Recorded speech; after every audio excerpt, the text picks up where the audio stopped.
नमस्कार। स्वागत है आपका आपके ही अपने YouTube चैनल संस्कृतानुराग पर। प्यारे छात्रों, आज के इस वीडियो में हम लोग NCERT द्वारा संचालित 10वीं कक्षा की संस्कृत की पाठ्य पुस्तक शेमुषी द्वितीयो भागः के 12 पाठः अन्योक्तयः के प्रश्नोत्तर कार्य को करेंगे। तो आइए अब मैं आज के निर्धारित पाठ का प्रश्नोत्तर कार्य प्रारंभ करता हूँ।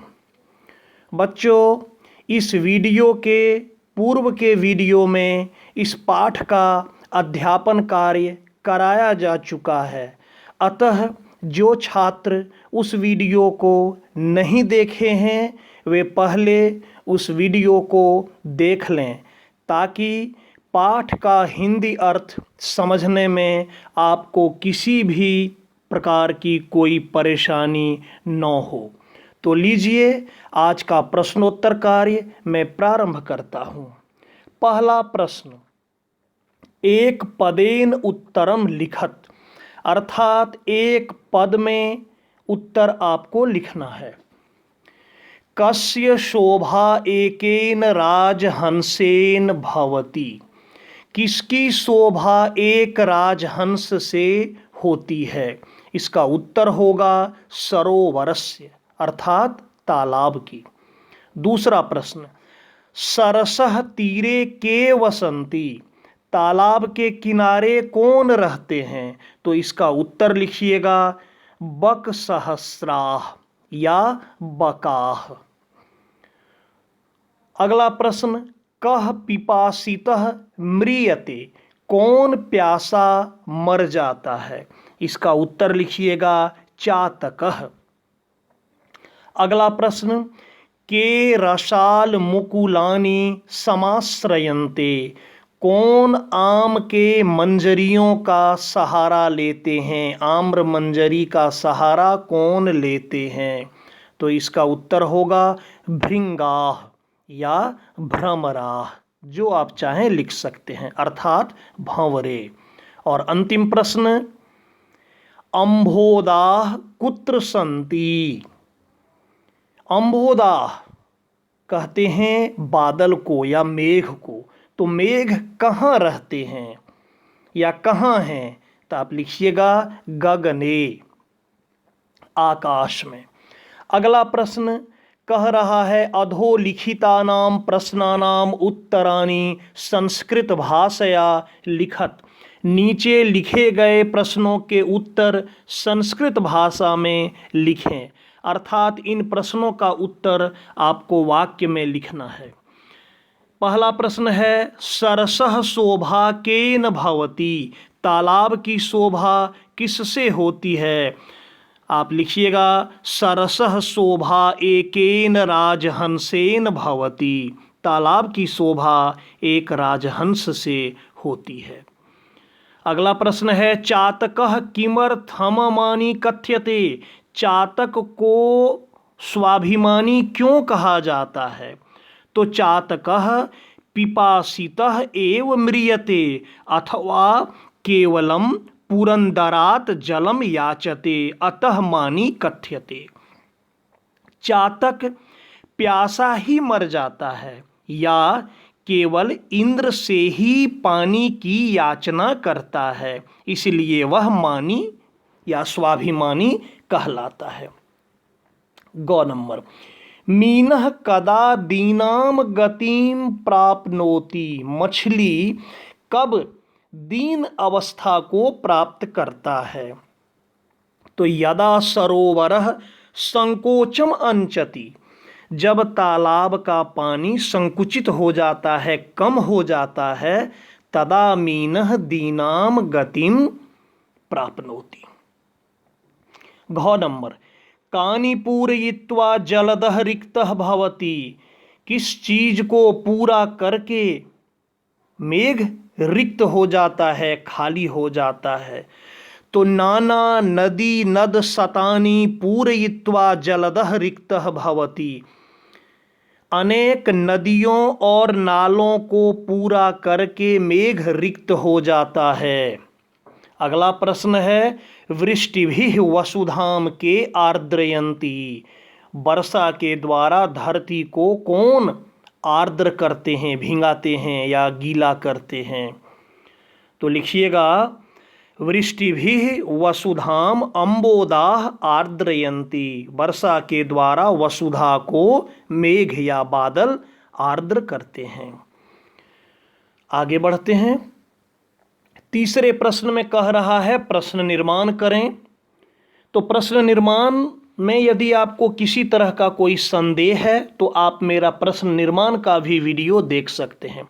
फिलहाल मैं इस प्रश्न का उत्तर बताता हूं। देखिए, मालाकारः तोयेः तरोः पुष्टिम करोति। यहाँ अंडरलाइन वर्ड है, रेखांकित शब्द है तोयेः। तो आपको करना है मालाकारः केः तरोः पुष्टिम करोति, और इतना लिखने के पश्चात प्रश्नवाचक चिन्ह लगा देंगे।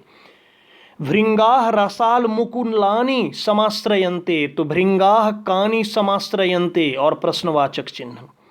गौ नंबर में पतंगाः अंबर पथम आपे दीरे। तो के अंबर पथम आपे दीरे। उसके बाद जलदः नाना नदी नद शतानि पूरयित्वा रिक्तो अस्ति।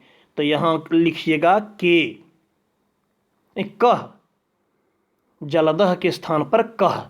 कह नाना नदी नद शतानि पूरयित्वा रिक्तो अस्ति। और अंत में है चातकः वने वसति। यहाँ लिखिएगा चातकः कुत्र वसति और प्रश्नवाचक चिन्ह लगा दीजिएगा।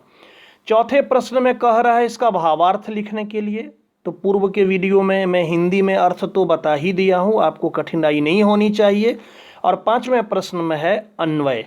अन्वय वैसे पाठ जैसे ही दिया हुआ है तो पाठ के बाद अन्वय भी दिया हुआ रहता है, तो ये आसानी से हो जाएगा। इन दोनों प्रश्नों को आप कर लेंगे। छठे प्रश्न पर हम आते हैं। संधि या संधि विच्छेद करना है। देखिए, है निपितान्यम्बूनि। निपितान्यम्बूनि, तो इसका कीजिएगा निपितानि जोड़ अम्बूनि। उसके बाद है कृतोपकारः। इसका हो जाएगा कृत जोड़ उपकारः। उसके बाद है तपनोष्ण तप्तम। तो तपन जोड़ उष्ण तप्तम।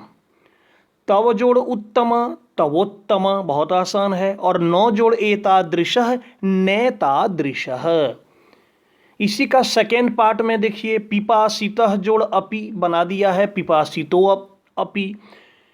लुप्त अवग्रह का चिन्ह का प्रयोग है, जिसको एस जैसा जो लिखा हुआ है। तो आगे बढ़ते हैं। को अपि, तो कह जोड़ अपि। उसके बाद है रिक्तो असि। तो रिक्तः जोड़ असि। मीनः जोड़ अयम, तो इसका भी हो जाएगा मीनोयम। मीनो, और वो एस वाला चिन्ह लगा दीजिएगा अवग्रह का यम। उसके बाद है सर्वे अपि। तो सर्वे जोड़ अपि सर्वे अपि, वैसे ही हो जाएगा। उसके पश्चात इसी का तीसरा खंड में देखिए, सरसः जोड़ भवेत, तो सरसो भवेत किया हुआ है। खगः जोड़ मानी हो जाएगा खगो मानी। उसके बाद मीनो जोड़ नु, यहाँ दिया हुआ है मीनो नु, तो मीनः जोड़ नु। उसके बाद है पिपासितः जोड़ वा, तो पिपासितो वा। पूरतो माँ, तो पूरतः जोड़ माँ। चौथे में देखिए तोयेह जोड़ अल्पेह, तो हो जाएगा तोये रल्पेह। उसके बाद अल्पे रपि, तो अल्पेह जोड़ अपि। तरोह जोड़ अपि, तरो रपि। उसके बाद है वृष्टिभिरार्द्रयन्ति, तो वृष्टिभिः जोड़ आर्द्रयन्ति। और अब इस पाठ का अंतिम प्रश्न समास पर आधारित कह रहा है। समस्त पद लिखना है आपको। तो देखिए, राजा च असौ हंसः, इसका हो जाएगा राजहंसः। भीमः च असौ भानु भीम भानौ अंबरम एव पंथाः अंबर पथम। उसके बाद उत्तमा च इयं श्रीः उत्तमा श्री सावधानम च तत् मनः तेन सावधान मनसा। तो बच्चों ये था आज के इस अंतिम पाठ का प्रश्नोत्तर कार्य। तो बच्चों आगे कक्षा 10 में आपको और भी किसी भी प्रकार की कोई कठिनाई होती है आप कमेंट के माध्यम से मुझे बताएंगे। आपकी उन सभी परेशानियों को मैं दूर करने का प्रयास करूंगा और देखता हूं आपके लिए मैं और क्या कर पाता हूं जो आपके परीक्षा के लिए उपयोगी हो। तो प्यारे छात्रों, अगर आपको मेरा यह वीडियो पसंद आया हो तो कृपया इसे आप लाइक, कमेंट एवं अपने दोस्तों में शेयर करके मुझे प्रोत्साहित करने का कार्य करें, ताकि आगे आपके लिए मैं और भी बेहतर एवं उपयोगी वीडियो बनाने का कार्य करता रहूं। साथ ही मेरे इस चैनल संस्कृतानुराग को यदि आप अब तक सब्सक्राइब नहीं किए हैं तो इसे अवश्य सब्सक्राइब कर लें, अपने साथियों को भी सब्सक्राइब करने के लिए कहें एवं नोटिफिकेशन को भी ऑन कर लें, ताकि मेरे द्वारा इस चैनल पर अपलोड किए गए प्रत्येक वीडियो की सूचना सर्वप्रथम आपको प्राप्त हो जाए। धन्यवाद।